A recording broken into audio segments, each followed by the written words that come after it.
from the Ticats Audio Network, this is the CFL This Week with Bubba O'Neil.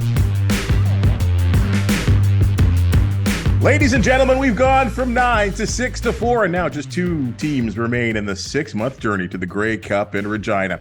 This is the CFL This Week on the Ticats Audio Network. I'm Bubba O'Neil.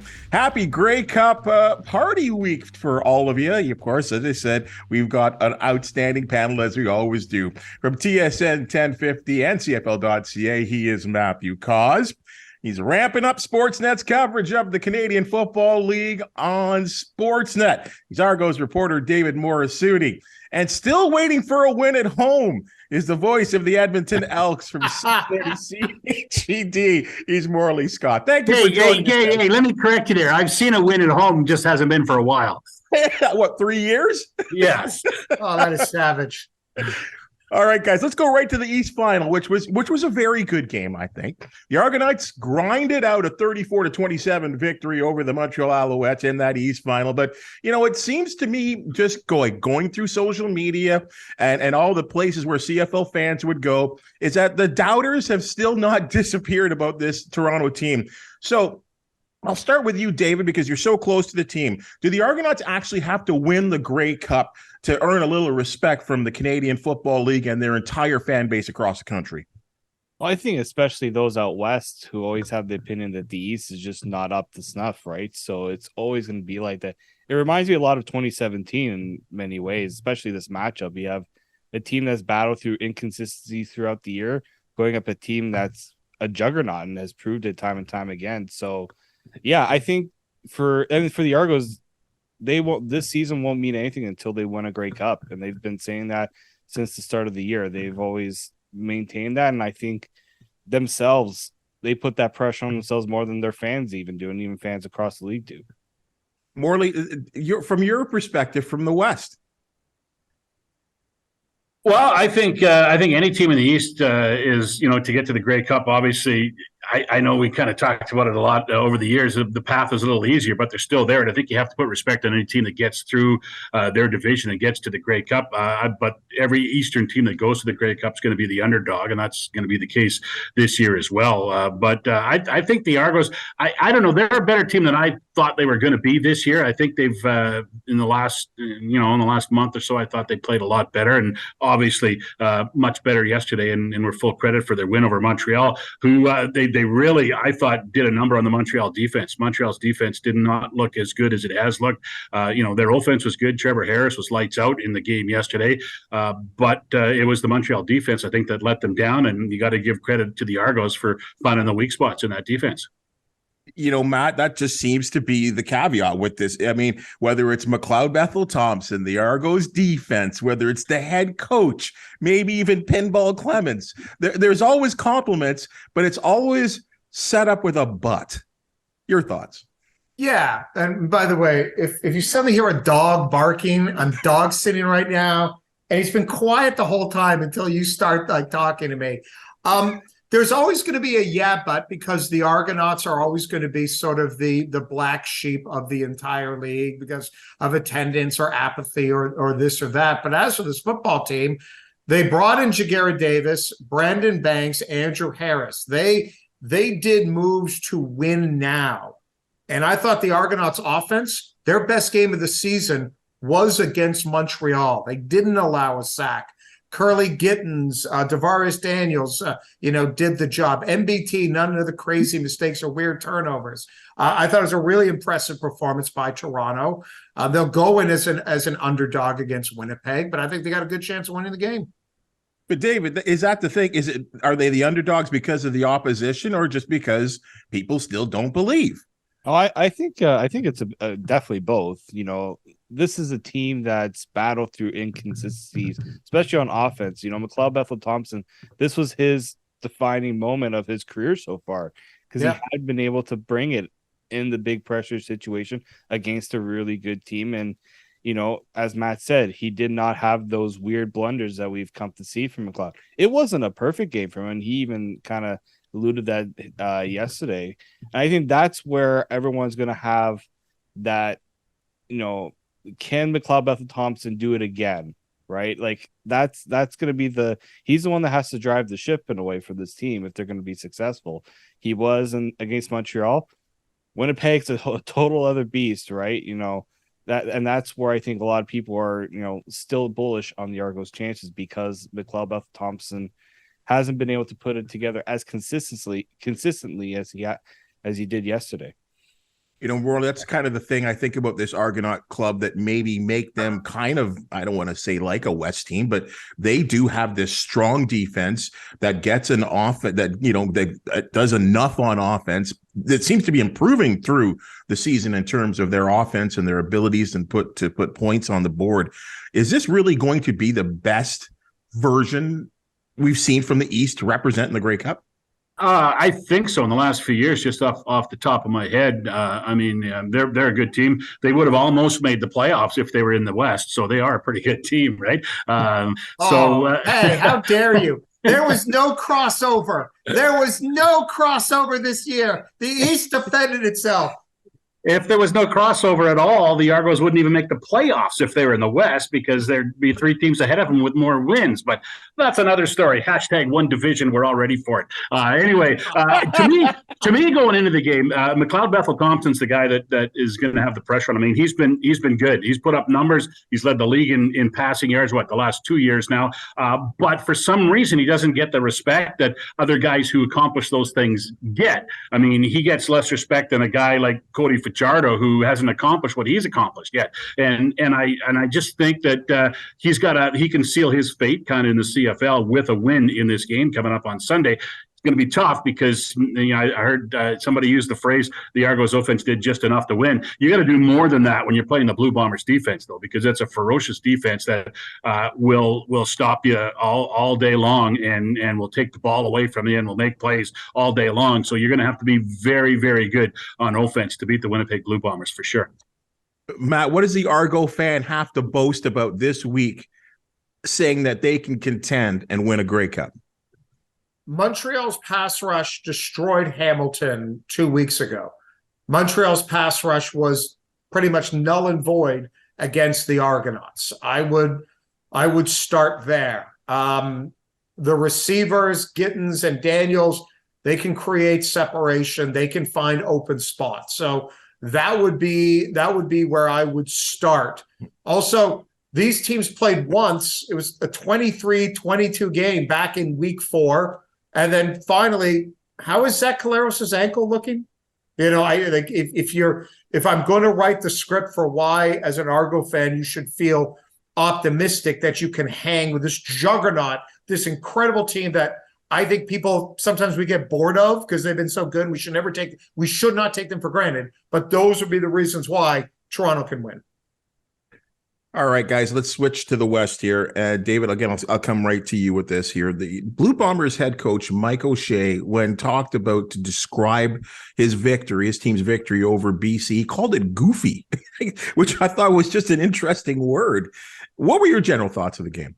Yeah, when we were watching it after the Argos pressers in the press box, we're just like, this is such a weird game. I don't know if the players were just trying to get a feel for the conditions of, with snow on the ground. We were a little baffled that, so many mistakes, uncharacteristic mistakes by both teams. And that's, I guess, where Michael Shea kind of thought it was goofy because these aren't the mistakes you expect the Blue Bombers to make, and even for BC, you saw some uncharacteristic things from Nathan Rourke to kind of throughout the game. So yeah, I thought the Blue Bombers did what they usually do, and they find a way to, get through those tough times and just stick to the script. But at the same time, those goofy mistakes can cost you in an even bigger game if the opposition is able to take advantage. And I was a little surprised that they got away with it more than they did in the West Final. But Morley, isn't this the kind of theme for the Blue Bombers all year long, even if they start playing goofy? I just love that word, that regardless of their goofiness in this West Final, they continue to find ways to win. They still won. That's how good they are because, they get, their offense isn't firing, and it wasn't, even though it got 3 touchdowns in the game yesterday, the offense, was misfiring a little bit. They had a great ground game from Brady Oliveira, which was great. But I mean, Zach Caleros, didn't complete a ton of passes, didn't make a ton of passes. He coughed the ball up a couple of times. They looked a little bit out of sync, I thought, on offense for part of the game. And I think maybe the field conditions and the weather might have played a role in that. But despite all that, they still won. And they still won. It was only 8 points, but I mean, it was really a 2-touchdown lead until BC got that touchdown in the fourth quarter to make it a little bit closer. The Bombers, to me, were in control of that game from start to finish. The Lions had a good push at the end, but weren't able to get close enough. And I think that tells you just how good Winnipeg is. Even when some of their star players don't have great games, they still wind up winning because they're a really good team more than anything else. They, look at the start of the game. I mean, the offense comes up. They march down the field for a touchdown. The defense comes out and they get a 2-and-out, and special teams come out and they get a punt block, which was obviously called back because of the roughing the kicker call. But I mean, everybody did their job. Later in the game, special teams gets a touchdown on a punt return. I mean, they're just so good in every facet of the game that they're going to beat you. You just don't know how they're going to beat you. And by the way, to add to that, I thought Winnipeg easily could have won by more before that first Lions touchdown, which was just weird. Darby dropped what should have been an interception. Oh, yeah. I go back and look at, I think there was at least 3 catchable interceptions that the Bombers defense dropped. They dominated that game defensively. Nathan Rourke, I don't know how much it was just injuries or the weather, but Winnipeg swallowed him up. 28-20 kind of flatters the BC Lions. Bombers are clearly already the Achilles heel for Nathan Rourke, whether he comes back or not. I mean, he was going great guns. Both teams were winning their games at the start of the year, and then they played Winnipeg, and Winnipeg blew him out early. Then he came back. He looked pretty average in the last game of the year against Winnipeg and looked pretty average again yesterday. He made some plays, really good quarterback, and I don't think, the sky's the limit, obviously, for Nathan Rourke, and we may not see him ever again in the Canadian Football League, but he's a guy who can play, but for some reason, he's had issues with that Winnipeg defense throughout the season. And their defense was unbelievable. And you're right. I kind of always thought the BC were fighting, like they were always trying to come back, even though, yes, they were behind on the scoreboard. But I thought that even when it got to 8 points, that, it seemed like a bigger mountain to climb for them to actually, even up that game or get closer. But again, we talk about this goofiness, and that are they vulnerable? Is this the most vulnerable team that we're going to see, or at least a version of the Bombers, Matt, that we've seen in some time? I think the only vulnerability said before is I just saw the shots of Collaros kind of limping around a little bit. I think that's where the vulnerability comes from. I think that whatever the mistakes that were made, I think that's a lot more just about weather. I don't think they'll make those same mistakes next week in the Grey Cup. But if his mobility, when you think about one of the best things about him, his ability to extend plays by being able to just move around in the pocket and wait for guys to get open. If he can't do that, then yeah, Bubba, this is a very vulnerable version of the team. Well, let's slide right into the next topic then. Morley, I'll come to you on this. Well, what should be their biggest concern, this Bombers team? And yes, there is obvious. I mean, the fact that Zach Collaros looked to go out on that, if he won that final second drive of the game to kind of run down the clock, and he pulled himself. Pulled himself and pointed to Brown and say, "Get in there. I can't go." So that's he's obviously in pain because Zach wants to, like any other starting quarterback, they want to play through the pain. Yeah. But then there's this Mark Leggio. Like, this guy misses a couple of extra points. He missed more extra points than anyone else in the Canadian Football League of the regular kickers. His percentage is about 80%. Only Boris Beattie was worse all season long, but Beattie attempted like 51 field goals. So I don't know how you want to balance that. What's your bigger concern here if you're head coach Mike O'Shea? The consistency of your kicking game or Zach Collaros? To me, it's got to be Collaros and being healthy. I mean, he's the guy who touches the ball every play. He's the engine, right, that drives that offense. And if he can't go, it's a pretty big step down from an MOP to Drew Brown, right? And I think that's got to be the biggest concern. Not saying Brown couldn't do it, but I mean, it's a big drop for sure. They have kind of worked with Leggio throughout the last couple of seasons, and despite the fact that he's had his struggles, they've been able to win the football games, the majority of the football games, more than their fair share, plus win the Grey Cup game last year, even though they had to go out and get Sergio Castillo to come in and kick field goals for them down the stretch. This year, they decided to stick with Leggio. He's had his issues. That's who he is, right? He's become a little bit more consistent field goals. He did have some important field goals yesterday. Was a big part of it, but he missed some converts. But if you're scoring touchdowns and not getting converts, then you're probably going to be okay still, especially with that defense that Winnipeg has, because they're not going to give up a ton the other way. So I think that's it. But for sure, those are the two things. I'm sure if Mike O'Shea's losing any sleep, it's over Zach Collaros' ankle and Mark Leggio's foot. The interesting thing, David, is he lost them a game this year in overtime because of his inconsistency at kicking. And really, he hits those 2 extra points, and I don't think there's that close feeling in this game if he hits those 2 extra points. No, that's definitely true. And I remember that game where he was missing, like the game against Montreal, where he missed the extra point, and it led to them losing their undefeated record at that point. And yeah, you don't want to give the other team any hope that they can come back in the game. BC felt like they were still in it right to the end because they were, right? And you definitely, when the weather's a factor and you might not be able to do exactly what you want to do on offense, you got to take the points when you can get them, right? Especially when you have a defense as good as Winnipeg does. They'll rise to the occasion if they know that, all right, you don't have to go out and get us 30 points. Just make sure that when we get the opportunity to score, we're doing it. And if he's not doing it, it's going to be a very tough time for Winnipeg, especially if the offense is limited in any way. And for Toronto, Toronto's defense does not get enough credit for how much they can get to the quarterback. And they're going to make and in this game against Montreal, that they came up with the plays when they needed to at the right times, and they limited Montreal to field goals. Like, Montreal was only in that game too because they were able to get the field goals they did at the times that they did. So for Winnipeg, they got to take advantage of any chance they can score, because Toronto's defense is not going to give them many opportunities as well. Matt, when you think about it, they're playing in the Grey Cup's being played in the newest stadium, we'll say, right? Yeah. So I guess the ability to keep field conditions are going to be critical in this game, and I'm sure the CFL are going to do their very best. But we talk about the poor conditions in Winnipeg yesterday. It's colder, and there's more snow in Regina right now than there is in Winnipeg. So kicking is going to be an adventure, and your quarterback's operating on a wonky ankle. Like, there's some concern there.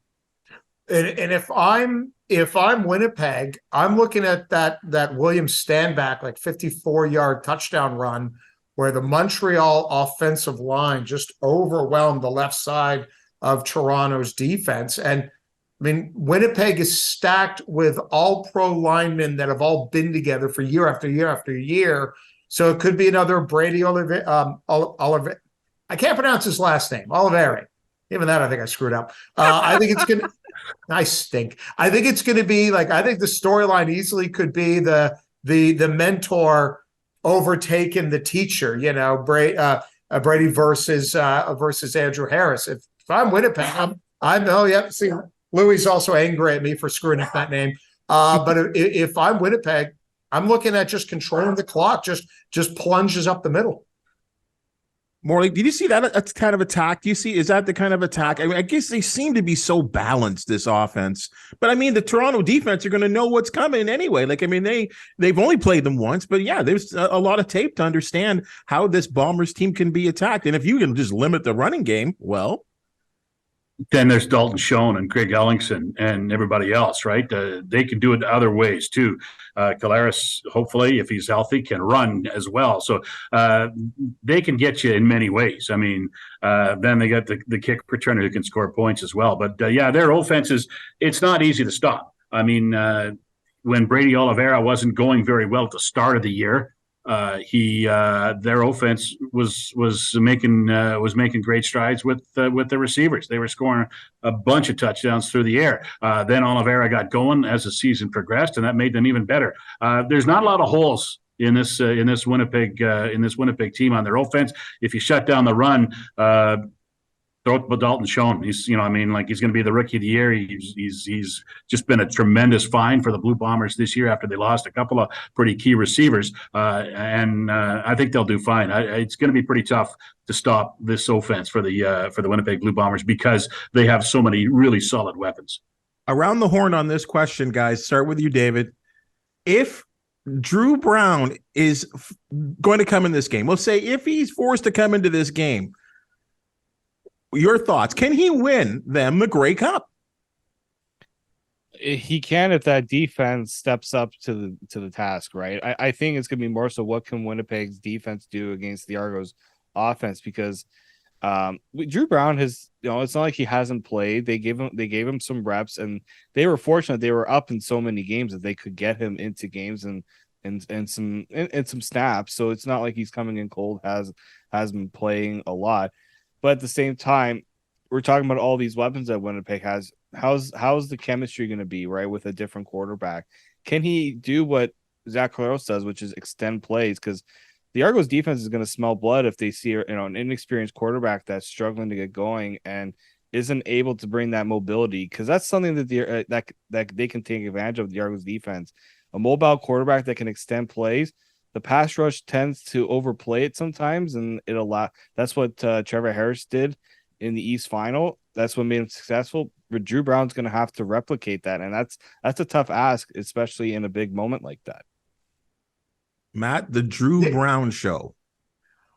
Week 1, he came in late and helped Winnipeg escape with a win against Ottawa. And if Drew Brown is in, it's not going to be the Drew Brown show. It's the Willie Jefferson, Jackson Jeffcoat, Adam Bighill show. It becomes a different game. It is short passes, screens, and just a lot more running. And you're not going to ask him on 2nd and 9 to throw that dangerous out. It's going to be, I think, a different game plan from a coaching staff. That's pretty good. Morley, I'll start with you on this, and you brought up his name, so I'll start with you on this. And I don't know if you all saw the entire end of the West Final, the trophy presentation, and there was probably about a 20-second shot of Nathan Rourke with Brian Burnham in absolute tears, like just, crying like a little boy. And I don't know what that meant. If that was disappointment about the loss. I'm sure there was some feelings of that. Was that also, it's been a great year, guys. I've enjoyed my time in the Canadian Football League. Do you expect Nathan Rourke to be back with the BC Lions in 2023? You know what? I'm thinking he might be, but there's still that chance that someone's going to give him an opportunity. And I think Nathan Rourke, if he gets a chance to go to the NFL, he's going to go, whether it's as a backup or whatever the case may be, because he can get to the NFL. Obviously, the money is better, but the experience is better. And it might, even if it's just for a year or two, as a backup, he'll become a better quarterback for when he comes back to the Canadian Football League. I think if you would have asked me after week 7 or 8 if he was going to be back, I would probably say no, because he was lighting it up. But I think the injury kind of set him back a little bit, and I think how he played yesterday maybe set him back a little bit as well. And I think teams will take a long, hard look at him. And I'm not sure if anybody will sign him this year. They may want to see another year of play in the Canadian Football League first. And he's got time on his hands. He's only 24, but what a start he had, and what a great first half of the season he had. And from that first half of the season, it really leads you to believe that he's got NFL scout talent and NFL skills. But will the NFL see it that way? That's a tough position to be an undrafted free agent player coming in to get any time in the National Football League. It doesn't happen very often. Their time at quarterback goes to guys they draft and guys they groom and get ready for that position. It's a tough position for anybody to be in, to go in there as an undrafted free agent, but especially at quarterback. So if he does go, I wish him all the best, but I think he might end up being back in the Canadian Football League, much like Ricky Ray and Henry Burris and a lot of other great quarterbacks in the Canadian Football League who spent some time in the NFL, just couldn't get the traction that everyone thought they would, end up coming back and pick up their great careers here when they return. He'd already be the best quarterback on the Carolina Panthers. Here is... Yeah, but you don't give him a chance, though. That's the whole thing. They could sign him and they wouldn't play him. Here's my message. You don't like PJ Walker? Not really. I like the name. The name says I'm a quarterback for like a football movie where the producers couldn't get the rights to NFL logos. So then it's played by Keanu Reeves. But here's my message right now to Justin Trudeau. Justin, some people like you, some don't. Hey, you're a politician. What you need to do is, if you're going to do a carbon tax, we need a work tax.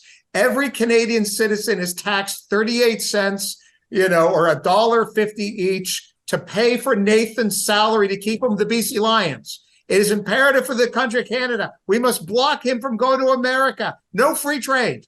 No free trade. Tax the citizens. Keep Nathan in Canada. But Matt, what if he wants to go? Like, that's the thing. Bubba, I'm selfish. I don't care about his feelings and desires. I'm a selfish sports fan. I want my sports happy, and my sports happy is higher with him kicking ass in the CFL versus him fighting Baker Mayfield for reps in practice. Dave, this is a tough one because there may be, and I don't know why I felt that way when I saw that shot. I'm like, was this the disappointment of the loss, the fact that he probably held himself to a higher standard and did not perform the way we expected him to? There was just so much in that shot. What did you see? He's young. Yeah, I saw a young quarterback who did everything he could to come back from an injury that not many could come back from in the timeline that he did. Be that close to potentially getting your team to a Grey Cup, an incredible season, one of the better seasons you'll see from a Canadian quarterback and almost a quarterback in general, and coming up short. And I think that, and it's also, as Morley just said, a young player who's never really probably experienced that in his life, and especially in a professional setting, right? So I think for him, I selfishly want to see him back because there's unfinished business there. There's a team out west that needs to be unseated in Winnipeg. And I keep saying that Nathan Rourke gives the West the best chance to do that because he's just that good and he's that special. Morley, you go back to those great 80 teams, where Tom Wilkinson passed the torch over to Warren Moon with the Eskimos, if I can still say that. I don't even know anymore. He wanted to stay to improve himself. Do you think that's something that Nathan might think? They say, hey, you know what? I am young, and maybe I need to play that full season before I test the NFL waters. Yeah, I think he will probably get some tryouts, and I think he'll attend those tryouts, and then he'll have to weigh any kind of offers and how much money up front is being offered to him to see what kind of a commitment teams are giving him. But I mean, it's the carrot, right? Like, that's, if you're a football player, you want to play in the NFL. If you're a hockey player, you want to play in the NHL. So you can't blame him for wanting to do that. Maybe it's I'm naive a little bit, but I find it hard to believe that at that moment yesterday afternoon, Nathan Rourke was leaning on Brian Burnham's shoulder and was upset and emotional because he was leaving. I think he was upset and emotional because he just lost a playoff game that could have got him to the Grey Cup. I don't think he's thinking about where he's going next year. How can he think about it? He's under contract. I know there's the window that he can sign with the NFL. So he hasn't been contacted yet. He hasn't had any opportunities given to him. The NFL's in the middle of their season right now. I just think that so much of his NFL journey is still unknown and still has to be proved. And we got to read that book yet. And I just don't think that that's on his mind yesterday when he's losing that football game the way they lost it. Last one to you on it, David. Yeah, no, I think also the CFL needs to realize, how can we keep our best talent here, right? Yes, you want the best players to be playing in the best leagues. You want to see the Canadian game get more recognition down south. We also want to see the fans up here attached to the game by being attached to the stars that can stay here for as long as they can, right? We talk so much about how teams go through so much changeover, how many players should get changed every year. Being able to keep your best quarterback in the league, I think, is so vital to the CFL. You talk about what it did to that BC market. You tell me the Lions, if they had the chance, I'm sure they would want to give Nathan Rourke whatever he is looking for if they had the ability to do that as well. Matt, I got to come back to you with this one, because I remember Chris Williams was a fine wide receiver, kick returner with the Hamilton Tiger Cats, and he was under contract. And as you're right, Morley brings up, he's under contract. Like, he's still got really one more year left with the BC Lions. But Chris wanted to leave. The Tiger Cats didn't allow him to leave, but he left anyway, right? So yes. if the BC Lions get into this situation and say, hey, Nathan, you're with us, you signed a contract, Or do you make it, or does, if he says, look, I want to try my shot at the NFL, do you say, I mean, what stance would you take if you were Omar? Now I can't, now I'm you, Omar Dolman. Yeah. How dare you blame me? But it was the right call. I would have done the same thing. If you're the BC Lions, you say, we wish you all the best. How can we help you on your journey? And we want you to succeed in the NFL, even if privately they don't. They want them up here. But you got, it's if you love someone, set them free if they return, whatever that expression is. But that's what you got to do. Because if you fight it and he still goes and has bad feelings, guess what? If he doesn't work out in the NFL, he's going to be booting out Cody Fajardo and saying, I'm Saskatchewan's new quarterback. So if you are the Lions, your job is to maintain as good a relationship as you can with him as you're trying to convince the government for slush funds and tell Randy we can't have a salary cap. Morley, last one to you on that. I was just going to say, I think the situation is different from Chris Williams to Nathan Rourke, because I think when Chris Williams was trying to leave Hamilton, the window was gone at that point, and players didn't have the window, and teams had to release him. Nathan, the BC Lions can't stop him. He's got that. It's in the CBA, right? He's got that window where he can negotiate with NFL teams and can sign with someone and then go. And if he doesn't make it, his rights revert back to the BC Lions. But yeah, if I'm the BC Lions, I want to exactly. Like Matt said, you gotta wish him well. You got to do everything you can to help him succeed, because when he comes back, if he comes back, you don't want him signing with Winnipeg or Edmonton or one of your rivals. You want him to be comfortable enough in you and how much you helped him that he'll come back and sign with you. There's been a lot of guys who've gone to the NFL and then come back and signed with other teams and got on to great careers, right? You don't want that to happen with Nathan Rourke, because you drafted him, you found him, you groomed him, and whenever he becomes that CFL superstar, if it happens, you want it to be in BC. The Winnipeg Blue Bombers are on the verge of a word that we either love or hate in sports, and that is dynasty.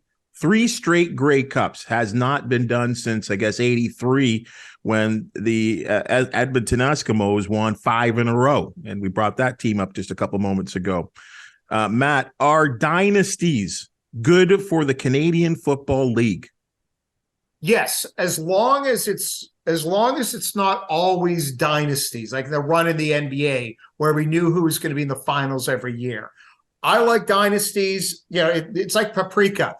Give me a little bit of it here and there to really, to help with the sauce, but I don't want it all the time. What I love about dynasties is it creates a higher level of gravitas for the team that knocks them out. It puts these greater stakes in a Grey Cup from a historic point of view. What I don't like is 20 years of, say, the same 2 teams. But every now and then when a dynasty rises, I am absolutely all for it. And again, I think sometimes we might take this Winnipeg team for granted. It is an incredible run they've had since 2019. David, that's the kind of interesting comment that talking to people around the league, especially right on this program, is that some people not only take the Bombers for granted, but they're hoping for them to lose because they feel like they're bored of them already. So I that's why I asked this question, because I do feel like there are people that respect what they've done, but some just don't want to see them in the championship game again. Yeah, I mean, how many people were rooting for the Lions, not just because to get Nathan Rourke there, but because let's see something a little different in the Grey Cup, But at the same time, it just reminds every team that this is the standard, right? This is the standard you have to follow if you want to be a really good team in the CFL. And this is what every team should be following if they want to create a really good Grey Cup contending roster. So, yeah, I'm sure there's some people who are going to be bored of the fact that Winnipeg's there for a 3rd time. But it also just reminds teams that, you know what, if you don't want Winnipeg there, this is what you got to do to beat them, right? This is what you have to do to get to their level. And I think you have to recognize when a team is just that good, you got to do what you can to get to that level and not just hope that they slip up somewhere as well. Or you represent that last team to have the dynasty. It's certainly respected in Edmonton, and I think really respected around the Canadian Football League because those were wonderful teams. Yeah, but is that the same feeling right now? Different era for sure, because there's no salary cap and everybody, free agency was a secret back then, right? And there was it was much easier to keep your team together. But I'm with Matt. Everybody hates a dynasty until you're one, right? Then you love them. But everybody hates a dynasty, and I don't mind Winnipeg winning 3 in a row. I think it is pretty special and it is pretty cool. But I don't want to see Toronto win 3 in a row next, or I don't want to see someone else win 3 in a row for the next 3 years. I mean, we went through that stage in the NHL at one stretch where you knew it was either the Canadians, the Islanders, or the Oilers who were going to win the Stanley Cup, and that happened for like 15 or 20 years, right? Nobody wants to see that, and I think it's cool and it's great, and it's going to be something that people will talk about. But I don't want to see another team win it for 3 straight years if Winnipeg wins it in 3 years in a row. I mean, but the CFL hasn't had that issue. I mean, when was the last time they had it was a Montreal in 9 and 10. 2 in a row. Yeah, that won it 2 in a row. So it's been over 10 years since it's happened. So I think the CFL is okay. This is truly something special. I think the pandemic plays into it a little bit as well, with them to be able to keep their team together over a season that didn't happen, and I think that plays into it as well. It's also less wear and tear on a team to win it, 2 in a row, but over 3 years. So I think that helps them as well moving forward. But yeah, it's I don't mind. I think I kind of would like to see Winnipeg win 3 in a row, but I don't want to see them win 4 in a row, and I don't want to see the next team win 3 in a row. 3-3 is the magic number. Yeah, that's it. Cut it off at that point. Unless it's my team, right? Everybody hates a dynasty until they are one. Thank you. It's all about our own sports greediness. Thank you for Morley for embracing my very selfish philosophy. Well, look, we are on the Ticats Audio Network, so let me have a little fun here, Matt. Like, if it was Ticats and Bombers again, would that? I wouldn't even watch. I'm so tired of that. Yeah. I mean, you'd be sitting there in every play. Is Dane going to throw an INT? Is Dane going to throw an INT here? Listen, and I joke, I kid. I'm a proud McMaster alum. Every time I root for Hamilton to win it, and every time the stupid win came up in the last Grey Cup. But no, you don't want the same 2 teams doing battle. You need a little variety. David, Ticats Bombers one more time. Yeah, no, I think just having a once in a while. I know everyone likes the flavor of vanilla. Once in a while, let's mix in chocolate. Let's mix in strawberry. Hell yeah. More. I guess you're in you're not in for the Ticats rematch. Yeah, no, for sure. I like Hamilton. Love going to Hamilton. Enjoy the coffee. But man, I wouldn't want to see that again. I don't think that would be actually good for the CFL for it to happen 3 years in a row, because you don't know if you're watching a replay or if you're watching the game live. Oh my goodness. Let's get serious here, guys, because it always is a point of contention. It's always a great discussion, and the commissioner sometimes can be under a lot of heat here. Matt, again, we'll start with you here. He's going to have his State of the Union address. What will be the biggest headline coming out of that, or his biggest point of concern, I'll even say, when he gives his State of the Union address? I think it's really just about, the main thing is you can talk about the bottom line and the clubs, who's making money, who's not, and all that. For me, I always want to know, is there a sense of labor stability? Is there a sense that both sides, even they're not always going to agree on everything, they shouldn't agree on everything. That's not the nature of a worker, boss sort of, union boss relationship. But is there at least a consistent amount of workable harmony between the 2 sides? David? For me, it's how are you going to engage the younger fans, right? How are you going to reach out to those that generally just don't really know what the CFL is all about and what makes the CFL as good of a league as it is? Morley? Butts in the seats. That's the thing I think they have to address more than anything else. Attendance everywhere is down, not just in the CFL and all of pro sports. And you have to figure out a way to get that attendance back. The CFL has to find a better way to reach out to their fans, make their fans feel a part of it again. It's been tough because the CFL really was the only league where you could make contact with players, where you could see players, right? Where some guys in the stands made more money than some guys on the field. That doesn't happen in any other sport than the Canadian Football League. And they got to figure out a way to get the fans back into it, to get them enjoying the game and to get them back in the stadium and buying tickets. But David's right too, man. They got to get the kids involved. They got to get the kids involved, and that's probably a big picture thing. And it starts with I mean, every CFL stadium I go to, when the game's over, I see the kids on the field playing and having a great time. It starts there, right? The players coming out and talking to the kids. It all starts there. We've lost a generation or maybe two in between those, those 8, 9, 10-year-olds that play on the field after games, and the 30 or 40-year-olds who all they want to do is watch the NFL.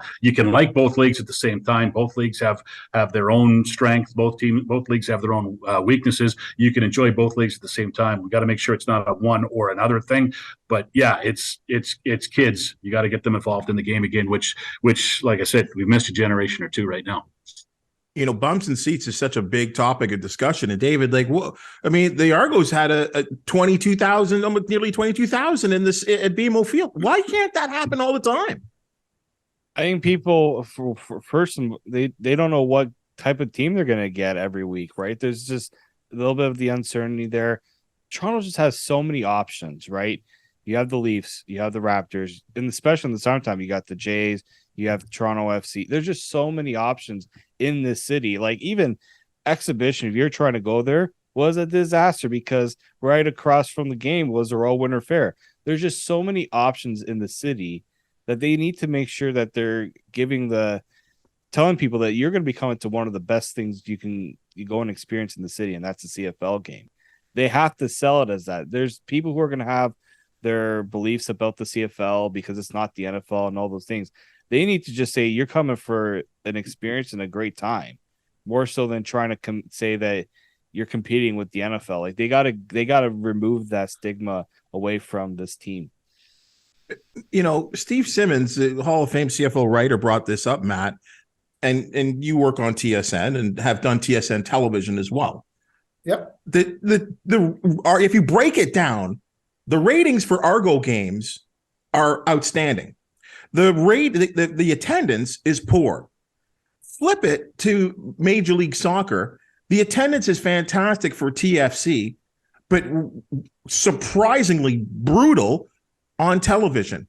What gives there? Atmosphere. There's just something about a TFC game is a party. An Argonaut game is not a party for whatever reason. Maybe it's the demographic. Maybe the crowd is filled with too many people like me who still don't fully understand how to work the old TikTok machine. But it is this party atmosphere. It's the place you want to be. The Argonauts, they've never been able to do it. And there is no one way. It's this mysterious thing that just is, we're going to try the tailgates. We're going to try the cheaper beer. We're going to try to do this. We're going to do this. We're going to do this. And it hasn't worked. There's an it factor that just doesn't, that going to an Argo game doesn't have that same cachet.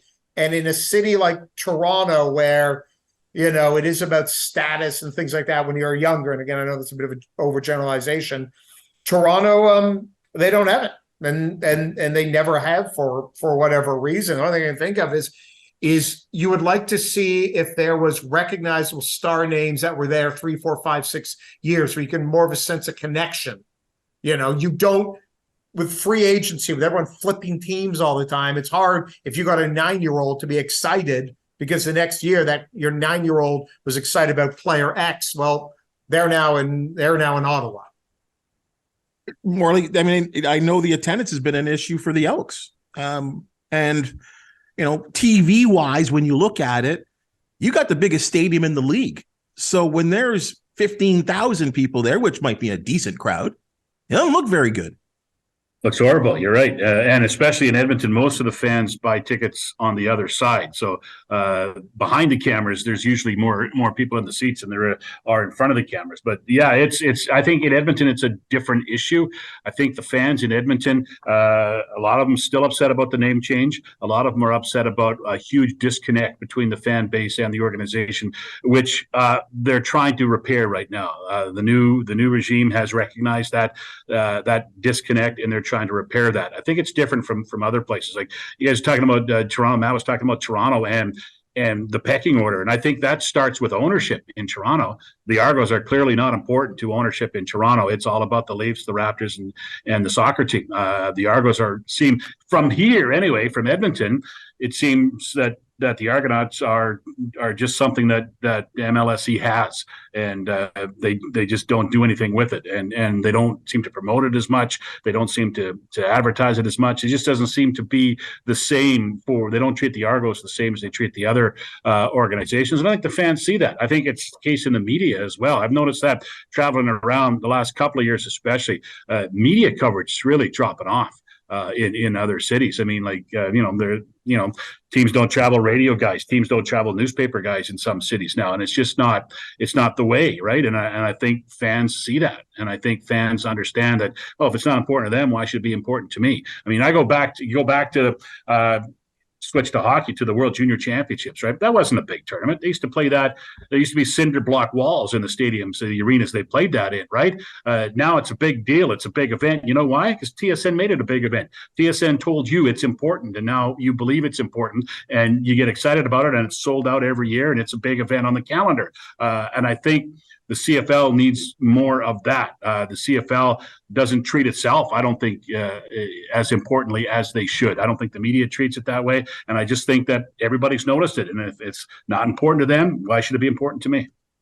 David, I don't know if they're connected. I mean, maybe you can give me your opinion on this. Is it connected? Is it up to the league, or is it up to the team to make their team important in their own particular market? I mean, I'll bring his name up again. Omar Doman has done something in British Columbia. Now, you could say Nathan Rourke has been the lollipop, but there's something there that he is hooked into that crowd, the Canucks, maybe they're struggling or whatever, but something's going on there where the Lions seem to have some type of rebirth this season. Yeah, I don't think, like, people are saying the CFL needs to step in. I don't think the CFL needs to step in. I just think Amar Dolan, you bring up a good point in that he really pushed to get the Lions to the stats that they are right now. The Argonauts, there a lot of the fans. You talk to a lot of fans. There's some there's a disconnect there. A lot of them feel like they're an afterthought. Even those who are season ticket holders, they feel like they're not appreciated by ownership, or the team's not appreciated by ownership. So if that's already a thought process with the people who are paying and helping supporting this team, imagine those who kind of casually follow the team. And I think that's really the problem here, is it's too casually followed in Toronto, this team. Like the team itself should be trying to get more local news stations to be coming out to games to cover it. You go to a Leaf game, it's like you're shoulder to shoulder with trying to get questions from Sheldon Keefe. I go in Argo practice, and it's me, like, we're comfortably getting a chance to chat with the players, which is great for us because we get the access that we need.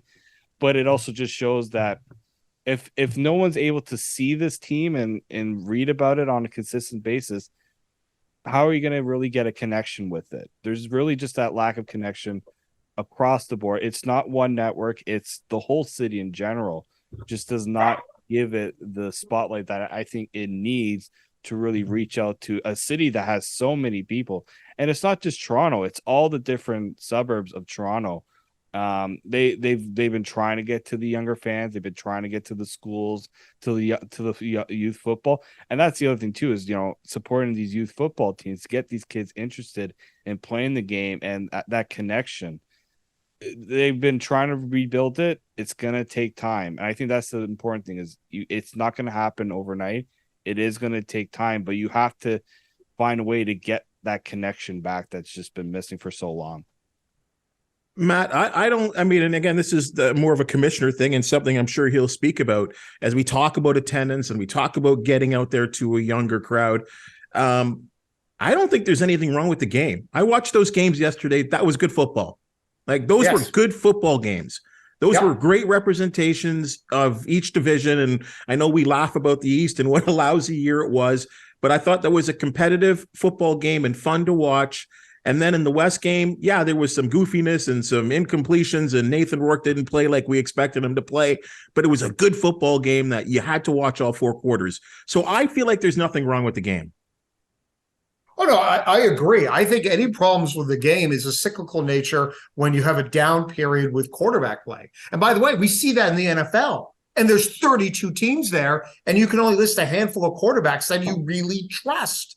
And it's the same thing here. You know why yesterday's game was great in the East? Because Trevor Harris was awesome. McLeod Bethel-Thompson was awesome.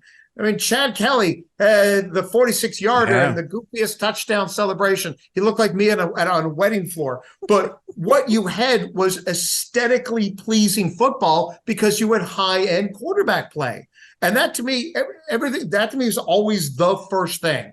You want to make BMO Field more of an it place? Find the next Nathan Rourke. Find a quarterback who was born in Toronto. Sell that story. Get that sort of sense of ownership. This is a guy who grew up in Mississauga and went to school in Scarborough, whatever. But no, there's nothing wrong with the CFL.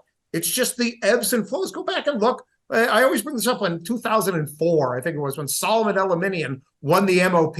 That was a stinky year of football. Why? Because a linebacker won the most outstanding player because you either had injuries or young quarterbacks breaking into the game. And that's sort of just the ebb and flow of football, but it gets highlighted more when you're in a 9-team league. I think you hit that. Boy, that's a great one, Matt. Because Morley, help me out here. I'll use your market here. Taylor Cornelius, is he selling tickets? Like, are people going out to see him? Or, I mean, and you bring up Nathan Rourke. Well, from what it sounds like, and I've watched his last two games. Thank goodness that TSN has broadcasted the last two games. Nathan Rourke's little brother looks like he's got a stronger arm than him and looks like he's a better passer than Nathan Rourke is. Maybe an Argonauts or an Elks team, maybe they got to get him into this league. Yeah, he might end up in the NFL before he gets to the CFL. I think that with him, he's been great for sure the last few weeks. It's all about finding exciting players. It goes back to a topic we hit on earlier. It's like 1-year contracts, I think, are killing people. I mean, you need guys to be in your market for a few years, and you don't want a fan to buy, as let's see, the case would be in Edmonton, DeVaris Daniels jersey, and then he's gone the next year. There's so many cases of that around the league. Guy like Larry Dean's played on like 4 teams in 4 years. He's a star. He's a really good linebacker, but you can't buy jerseys anymore. You can't. I think it makes it tough for the fans to feel connected, and I think that's part of it. And as far as in Edmonton, Taylor Cornelius probably not selling tickets very much right now, but I think people got a look at what he can do, and I think they've got a couple other guys around him that people got excited about. And I think in Edmonton for the first time in probably 2 years, they have a few players who people are excited to come and see play, and they hadn't had that for a few years. And I think that's what you have to do. You have to find those players, and I know the Elks have already signed those players to extensions, and people know that Dylan Mitchell and Kevin Brown and Taylor Cornelius are going to be around for the next 3 years because they've all signed contracts. So that's part of it, right? Finding people who can make plays, who will electrify the crowd, who sell tickets, and get them under contract for long term. David, Grey Cup winner, score. Oh, I'm going to go with the Blue Bombers. I'm going to say 24-18. Maddie? I'm very close as CFL.ca's picks winner again. I'm going to go with my head screamed 24-20. So I feel bad like I just bid $1 more on Price is Right than what David did. But I'm going 24-20 Winnipeg. Morley? I'm going to go Winnipeg 24-13. I'm looking at the weather forecast here, and I see -8 for the low, -9 for the high. No snow, a little bit of snow on Wednesday, but Wednesday on no snow. So I don't think the field will be an issue. The cold might, and that's going to favor Winnipeg, I believe, moving forward. But I think the Bombers are just too good. And maybe if it's not Zach Claris at quarterback, maybe I'll take a touchdown off of that and make it like 17-13 or something like that. But Winnipeg's going to win in my mind. Wow, guys, I'm actually surprised at how close you guys have the scores. Let's hope that we're going to see a good game. I think that's what we all would agree. I think anywhere around the nation when it comes to Canadian football, we just want to see a good championship game and something that doesn't force football fans to turn to the other league at halftime, which I don't know. It should be an interesting halftime show as well, too. So, hey, guys, you guys have been outstanding and really appreciate your time. Thank you for contributing to the CFL this week. Maddie, David, Morley, just great stuff all season long. We really appreciate you checking in. Morley, where do we find you when we want to talk Canadian football? You can catch me on Twitter at Morley_Scott. Instagram's the same. And I'm doing morning sports on 6:30 Ched every morning, and you can get that through the Radio Player Canada app if you really want to hear. David, I know you're in for a busy week talking some Argos football. Where do we find you? Yep, you can follow me on Twitter at _Morasutti, and follow my work on Sportsnet.ca and my personal stuff over at my Substack. And Maddie, tons of credit to you keeping that Canadian Football League alive on you. I guess you're 2 to 4 on 1 to 4? It's right now it's 2 to 4, 1 to 4 after the hockey season is done. And I was on the morning show today, and we had Farhan Lalji on, and we were doing a bunch of CFL talk there as well. But MCauz56 on Twitter. And I'm sorry for the dog Louie, who got in a little too much on the show today. It had everything to do with your pronunciations. That's all. They're never good. Hey, guys, once again, thank you so much. Hey, folks, again, we're coming down to the end of the season, championship match to come. You heard some of the big topics that we're going to be steaming about, and again, we'll break it down at the end of the Grey Cup. It's hopefully what we believe will be a very, very good game. This is the CFL This Week on the Ticats Audio Network. Find us on YouTube, your favorite podcast carriers. We're always there and available, and number one in the country talking about Canadian Football League. So enjoy your Grey Cup week. Hopefully you get in some type of party and enjoy the game, folks. And we'll break it down next week on the CFL This Week on the Ticats Audio Network. The CFL This Week with Bubba O'Neil. Subscribe, like, and get the deepest takes on Canada's game every Monday.